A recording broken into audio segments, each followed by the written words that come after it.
नमस्कार, आप देख रहे हैं वॉइस ऑफ कोटपुतली। सूबे के डिप्टी सीएम प्रेमचंद बैरवा शनिवार को कोटपुतली बहरोड जिले के दौरे पर रहे, जहां कार्यकर्ताओं ने जगह जगह सापा व माला पहनाकर उनका स्वागत किया। इस दौरान उन्होंने केंद्रीय मंत्री भूपेंद्र सिंह यादव व बहरोड विधायक डॉक्टर जसवंत सिंह यादव के साथ मिलकर बहरोड के बरडोद और बहरोड में नवनिर्मित राजकीय कन्या महाविद्यालयों का लोकार्पण किया। इसके साथ ही बहरोड की गांव नांगल खोड़िया में नए प्राथमिक स्वास्थ्य केंद्र व गांव हमीदपुर में कस्तूरबा गांधी आवासीय बालिका छात्रावास का उद्घाटन किया। इस दौरान बैरवा ने कहा कि डबल इंजन की सरकार राज्य के विकास और प्रगति के लिए संकल्पित है, विषय संचालित है और मैं आपको आश्वस्त करता हूं कि भविष्य में आवश्यकताओं के अनुसार और भी सुविधाओं का विस्तार किया जा सकेगा और नए विषय प्रारंभ किए जाएंगे। जो हमारे माननीय विधायक साहब ने कहा है, ये कॉलेज आपको गोद देने की बात कह रहे हैं, मैं आपको विश्वास दिलाता हूं कि इस आपके कॉलेज में कहीं कोई स्टाफ की कोई कमी नहीं आने दूंगा, ये मैं आपको विश्वास दिला रहा हूं। हमारी बेटियों को पढ़ाने के यदि कोई दुविधा आती है तो वह केंद्र के माननीय नरेंद्र मोदी जी की सरकार, आपके यहाँ के सांसद और केंद्रीय मंत्री श्री भूपेंद्र जी यादव के आशीर्वाद से यशस्वी मुख्यमंत्री भजनलाल जी शर्मा राजस्थान सरकार में उस दुविधा को दूर करेंगे और आप लोगों के लिए और भी नई नई सुविधाएं बढ़ा दी जाएगी। हमारी डबल इंजन की सरकार द्वारा देश में और प्रदेश में नई राष्ट्रीय शिक्षा नीति लागू की। इस नीति के अंतर्गत सभी राजकीय महाविद्यालय में चॉइस बेस्ड क्रेडिट सिस्टम और सेमेस्टर सिस्टम लागू किया गया। ये छात्रों को लचीले कोर्स का चयन करने और क्रेडिट आधारित मूल्यांकन की सुविधा प्रदान करता है। इससे छात्र अपनी रुचि के अनुसार विषय चुन सकते हैं। गुणवत्ता और प्रासंगिकता बढ़ता है और राष्ट्रीय शिक्षा नीति 2020 के अनुरूप राजस्थान सरकार ने उच्च शिक्षा को कौशल आधारित व्यवसायिक बनाने पर जोर दिया है, ताकि छात्र किताबी ज्ञान से आगे बढ़कर रोजगारमुखी और ज्ञानार्जन कर सके। राजस्थान सरकार द्वारा प्रदेश के बालकों को, खासतौर पर बालिकाओं को शिक्षा के अवसर प्रदान करने के लिए निरंतर प्रयास कर रही है। लघु सीमांत और बटाईदार किसानों और खेती श्रमिकों के बच्चों के लिए सत्र 2024 से राजकीय महाविद्यालय में राजकीय निधि कोष में लिए जाने वाले शुल्क माफ किए गए हैं। राजकीय महाविद्यालय में प्रवेश हेतु छात्राओं के लिए 2024 और 2025 में 30% सीटें क्षैतिज आरक्षित किए जाने की व्यवस्था की है। बहरोड वैसे भी शिक्षा के क्षेत्र में अग्रणी रहा है। राठ क्षेत्र में, पूरे अहिरवाल के क्षेत्र में शिक्षा को लेकर के जो अलग जगह, विशेष रूप से महिला शिक्षा को लेकर के जो जागृति मैंने बहरोड इलाके में देखी, ऐसी मैंने देश में बहुत कम जगहों को देखी। और उसका एक बड़ा कारण ये भी रहा है कि हमारे इस इलाके में जो धार्मिक नेता भी थे, महाराज खेतानाथ जी जैसे, उन्होंने केवल लोगों के मन में धर्म के नीति मूल्यों को तो बढ़ाने का काम किया, लेकिन शिक्षा पर विशेष रूप से महिला शिक्षा में इन महापुरुषों ने बहुत काम किया। और इसलिए आज बहुत सारे सरकारी नौकरियों में, विद्यालयों में, महाविद्यालयों में बहरोड के पढ़े हुए लड़के लड़कियां आज बहुत अग्रणी स्थान रख रहे हैं। और इसलिए निश्चित रूप से ये कन्या महाविद्यालय बहरोड की उसी परंपरा को आगे बढ़ाएगा और इसको आगे बढ़ाने के लिए लगातार हम लोगों को भी अच्छे शिक्षण संस्थान चले और विशेष रूप से राजकीय विद्यालयों में, महाविद्यालयों में अच्छी शिक्षा की व्यवस्था हो, इसकी चिंता करनी पड़ेगी। इस महाविद्यालय में पुस्तकालय कक्ष तो बना है, लेकिन मैं बिना कहे ये कहना चाहता हूं कि उसको डिजिटल और ई लाइब्रेरी से जोड़ने का काम हम अपनी तरफ से करेंगे।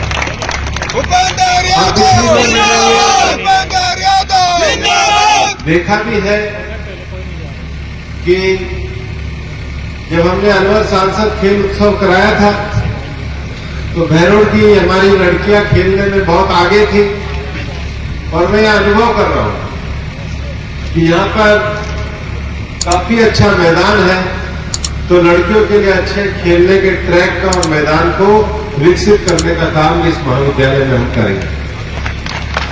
हमारा ये मानना है कि प्रधानमंत्री नरेंद्र मोदी जी का जो आत्मनिर्भर भारत का सपना है, जो विकसित भारत का सपना है, वो देश के पुस्तकालयों से, प्रयोगशालाओं से और खेल के मैदान से होकर ही निकल सकता है। आज की पीढ़ी अपनी इंटेलिजेंसी में कम नहीं है, अपनी जानकारी में कम नहीं है, अपनी योग्यता में भी कम नहीं है, लेकिन उसको सही दिशा निर्देशन मिले तो ये पीढ़ी भारत का नाम ऊंचा कर सकती है। आज हम एक ऐसे विकसित भारत की ओर बढ़ रहे हैं जिसमें दुनिया के सबसे ज्यादा स्टार्टअप है। कुल मिलाकर के धरती पे काम करने वाले तो स्टार्टअप है ही। अभी दुनिया का जो फ्यूचर का सेक्टर है, स्पेस सेक्टर, उसमें भी आज भारत में 350 से ज्यादा स्टार्टअप ने रजिस्ट्रेशन करने का काम किया है। ये देश आज डिफेंस सेक्टर में पूरी तरीके से आत्मनिर्भरता का रास्ता पकड़ रहा है। 2014 में जब प्रधानमंत्री जी ने इस देश की सत्ता को संभाला था तो केवल 1500 करोड़ रुपए का डिफेंस का एक्सपोर्ट होता था, वो आज बढ़कर के 20 से 30 गुना हो गया है। और डिफेंस के एक्सपोर्ट में भी भारत आज स्वदेशी लड़ाकू विमान बनाने की क्षमता को भी प्राप्त कर रहा है। अगर हमने 1-2 दिन पहले मिग को विदाई दी है तो उसके साथ ही साथ भारत ने अपनी परमाणु की अपनी क्षमता का विस्तार करने का काम किया है।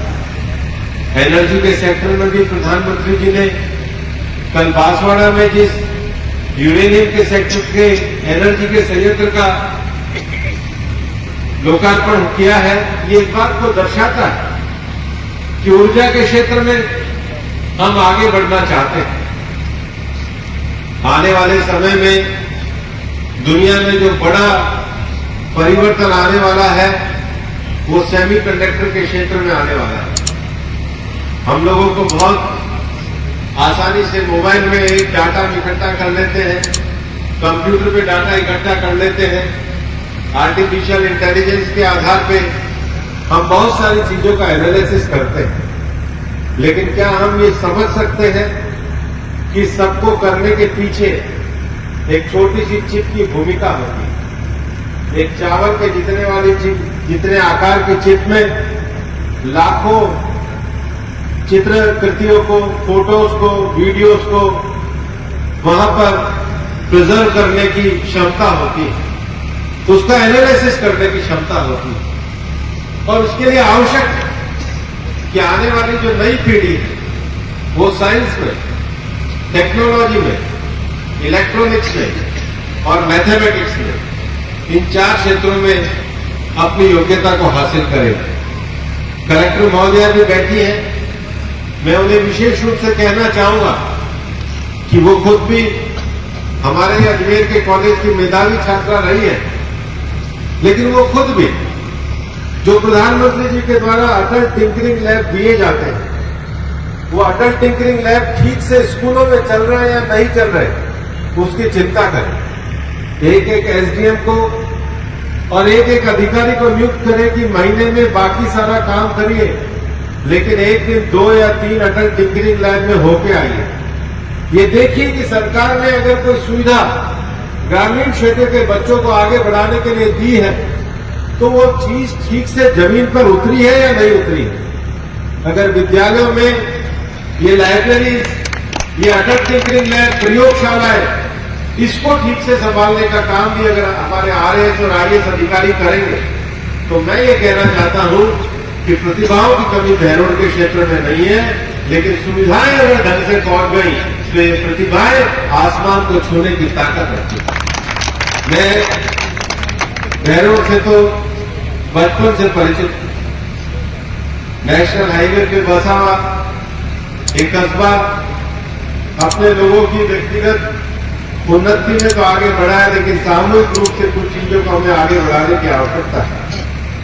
कभी कभी कोई किसी चीज पे ग्रहण लग जाता है, ऐसे ही NH8 पे लगा था, जो NH48 हो गया। कुछ दिन पहले ही हम बहरोड के लोगों के साथ माननीय गडकरी जी से मिले थे, मोहित भाई और सब लोग थे, और परिवर्तन तो हुआ है, लेकिन NH8 को आगे बढ़ाने के साथ साथ दो चीजें और ध्यान में आई है। बहरोड के इंडस्ट्रियल एरिया में शुरू में तो इंडस्ट्री लगी, लेकिन बाद में ध्यान में आया कि न तो STP लगे थे न CTP लगे थे। कलेक्टर महोदया ने मुझे कहा है कि वो इस हफ्ते जमीन को आइडेंटिफाई कर दिया है। अब हम वो आपके STP और CTP लगा करके जो कांकर दोपहर इधर गंदा पानी आ रहा था उसका इलाज करने का काम जल्दी करने का काम करेंगे।